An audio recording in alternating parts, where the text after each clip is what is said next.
Assalamualaikum warahmatullahi wabarakatuh. Bagaimana kabar kalian hari ini anak-anak?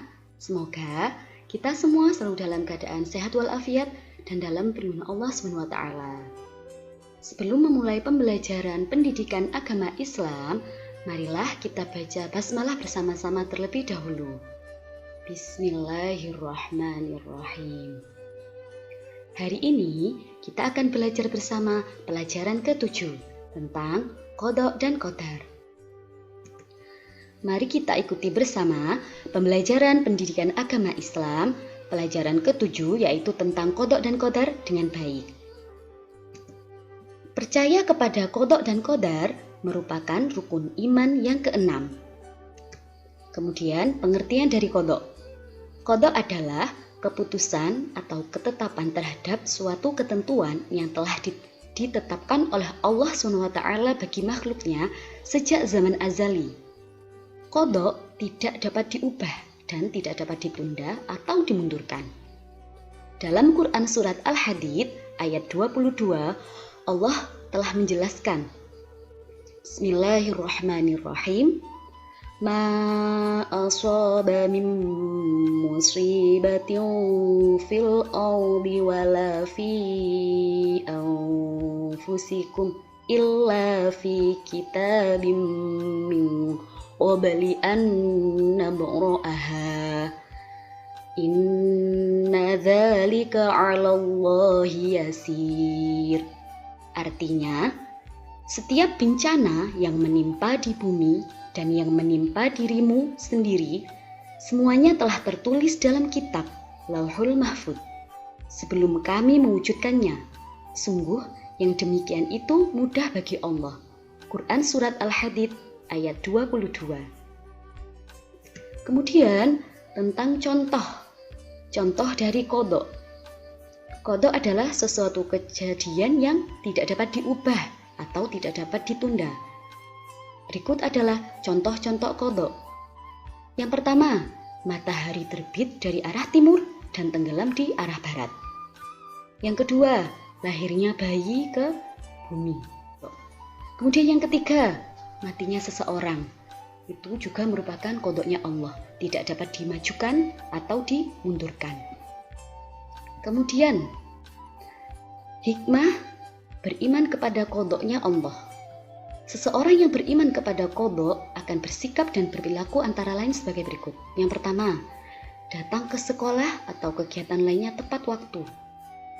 Kemudian yang kedua, memanfaatkan waktu untuk belajar dan hal lain yang positif. Yang ketiga, menerima berapapun uang jajan yang diberikan orang tua kepada anaknya. Kemudian yang keempat, tidak bersikap sombong di rumah, di sekolah, atau di lingkungan masyarakat. Kemudian yaitu tentang qadar.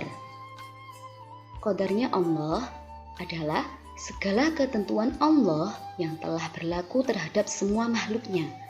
Namun bedanya dengan qada, qadar di sini adalah ketentuan Allah yang bisa diubah dengan usaha atau ikhtiarnya manusia. Ikhtiar artinya usaha manusia untuk memenuhi kebutuhan dalam hidupnya. Sesuatu itu terjadi atau tidak terjadi pasti ada sebabnya.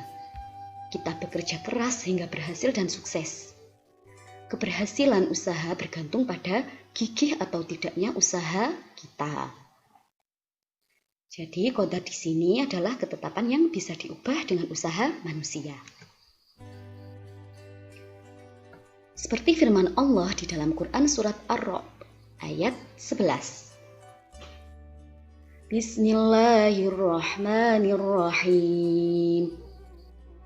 Lahu mu'aqibatun min baini yadayhi wa min khalfihi yahfazunahu min amrillah. Innallaha la yughayyiru ma biqaumin hatta yughayyiru ma bi anfusihim.